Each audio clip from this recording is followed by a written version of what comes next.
Để con hốt đi.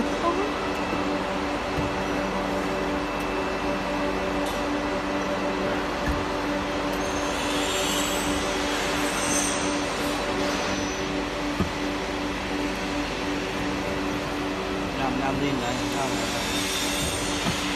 Ok.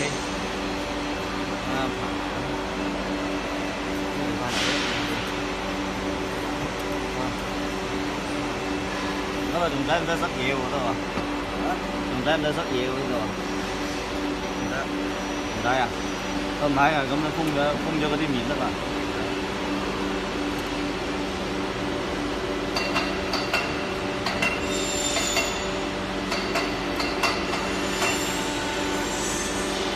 Bây giờ yêu mạnh dài cái đi, chia cái chuyên đi cao.